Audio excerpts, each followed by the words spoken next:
Hi and welcome back to the Citizen channel. Hope you're all staying safe and well. And a new thing for an old thing. Yes, I didn't know that, we're going to call this. And it's basically the programme watch, but we're going to look at it in a new way and hopefully an entertaining way, an interesting way. And of course, we'll do this throughout the season for the home and away programmes. We might have the odd thing like a front cover award, stuff like that. But we're going to start off, we're going to kick off with the Arsenal versus City Community Shield programme from the 6th of August 23. Check out some of the facts inside, some of the oddities, some of the quirky facts, of course, some of the humour, perhaps, if we can find some in the writings, in these scribblings, in these programmes. So please join me. Please, if you are new to the channel, push that subscribe button, push the bell notifications, everything City, past and present, of course. This is, well, it's past now, isn't it? It was present yesterday as I went to the game, but it's past now. So join me. And if you are pressing buttons, I've already pressed that button. You can press that like button, guys, that little thumbs up button. It'd be much appreciated, certainly for these programme watches, which don't tend to get as much as others, but hopefully this new way of doing it might attract a few more watchers. So please enjoy anyway, and leave us your comments. Yeah, it's £5 for 68 pages, 24 times 17 centimetres, which is B5. If you're in the, if you have the knowledge, that's what B5 is. Nice, easy to handle size. Paper a bit skimpy. When you sort of press it down, it falls apart a little bit. So not great, but it's par for the course these days. A nice cover, of course. You've got the two teams, Arsenal and City. You've got Arteta, Saka and Odegaard on their side, and over on our side we've got Pep, Rodri and Haaland. First little section, did you know? Well, did you know this? As well as the Community Shield Day, this also heralded the start, this weekend heralded the start of this year's FA Cup competition, yes, for hundreds of clubs, of course, at grassroots level. And it started Saturday night, or Saturday afternoon, Saturday night, and there was 208 ties in all taking place over the weekend, just to try and get eventually to meet the big boys. But yeah, so it wasn't just the Community Shield, the FA started the old FA Cup as well. Did you know about Arsenal? Yes, Martin Odegaard was their player of the 22-23 season. He amassed 15 goals. Yeah, not a lot, is it? But not bad. 7 assists, that's okay, in 37 appearances. Xhaka, of course, left Arsenal for Bayer Leverkusen. He'd been there 7 years. He must have had the old 7-year itch. He'd made 297 appearances. An incredible role model. Their words, not mine, or to some other people, he's just called Judas. Of course, Declan Rice was released by Chelsea at the age of 14. Yes, so he enjoys London, doesn't he? I don't think there's any chance he was going to come up north where it's a bit colder, that's for sure. New defender, of course, for Arsenal, Jurrien Timber, has a twin brother. Yeah, whether they swap and have a bit of fun, I'm not too sure. Perhaps we'll know one day. But his brother plays for Feyenoord, so he can't be too shabby, can he? What about, did you know about City and Arsenal? Well, we'll have a closer look later, but of course the link they made in this Community Shield programme was Master and Commander, and who else is it but to be about Pep and Arteta, of course. And it looks at their relationship over time and where they made the playing days as well. So we'll have a look at that before we go later on. Did you know about City, that the win against Inter, I think I knew it, but I think I forgot it. The win over Inter was Pep's 300th City win altogether. And when Kovacic scored his league debut in 2010 for Dinamo Zagreb, he was just 16 years old and became the youngest ever goal scorer in the country's top flight. We still await a goal for us though, don't we? Are they having a laugh? Well, let's have a look at this one. The Gunners' new away kit. Interesting. There it is. It'll be up there in the montage of Arsenal things. This was launched on the 18th of July, featuring dazzling, this is their words, not mine, dazzling and meandering black lines.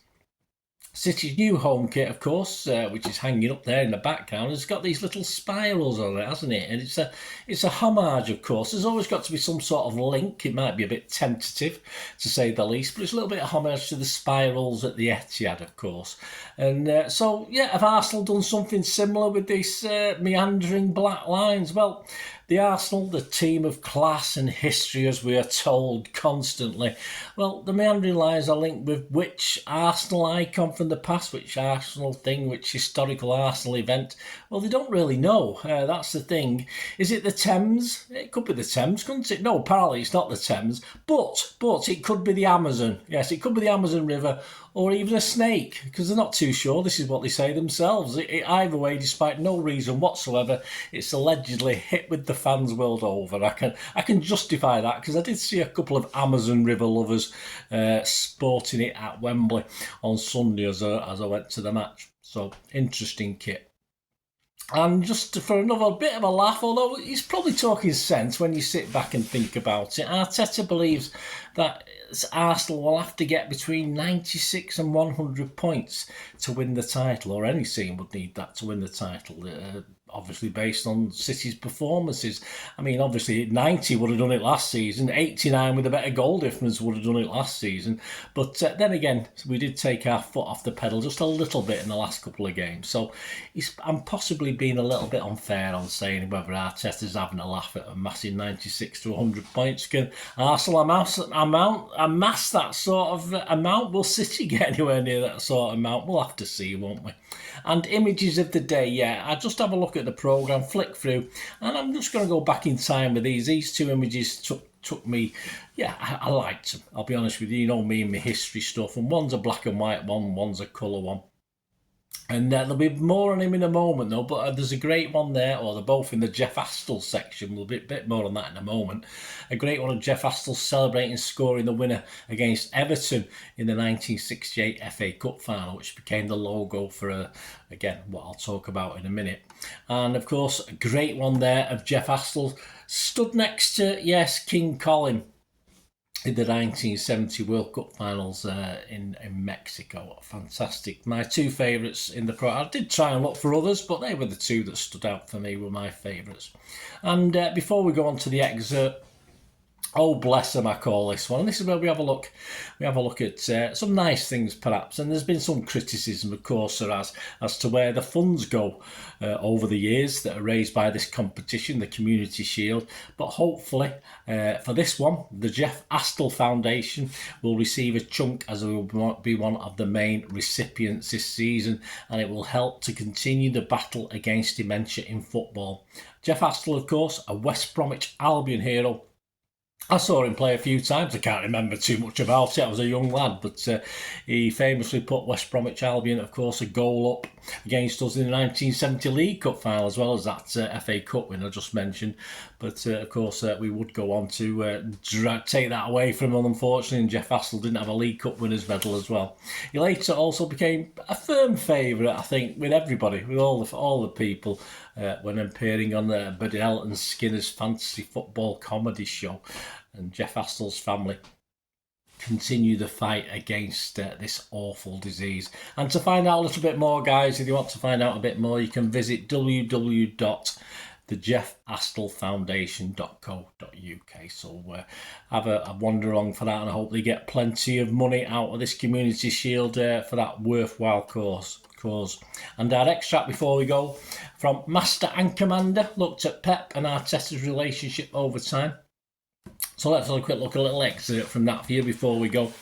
And it talks about a game that we were both involved in back in time. The match itself is a footnote in Barcelona's glorious history. Not so much now. I mean, it's a long time ago. They're just going from bad to worse, aren't they? They can't pay the debts. But the moment proved to be highly symbolic for the men in the respected dugouts at Wembley this afternoon. It was the summer of '99, and Louis van Gaal's Barcelona side were on a pre-season tour of Germany. The venue was the Olympus Stadion, a fittingly historic venue for two men who would go to become such hugely significant figures in the modern game. Well, yeah, as a player, perhaps Arteta's got a bit to go as a manager, of course. A 17-year-old Mikel Arteta would make his debut in the German capital, coming on as a second-half substitute for one Pep Guardiola. In a footballing sense, it wasn't the passing of the baton.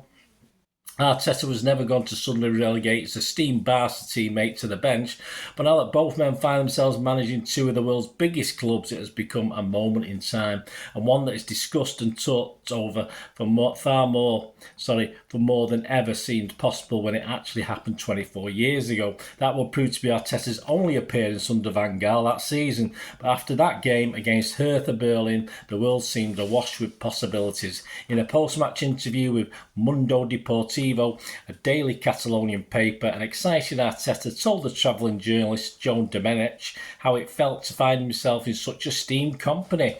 It's a dream company as well. It's a dream. I'm thinking back to the old pod there. A dream come true. I was thinking that it couldn't be me watching myself playing alongside Figo and Kluivert. He said Guardiola was 28 at the time and had already made a huge impression on a young Arteta who had moved from San Sebastian to the Barcelona academy at the age of just 14.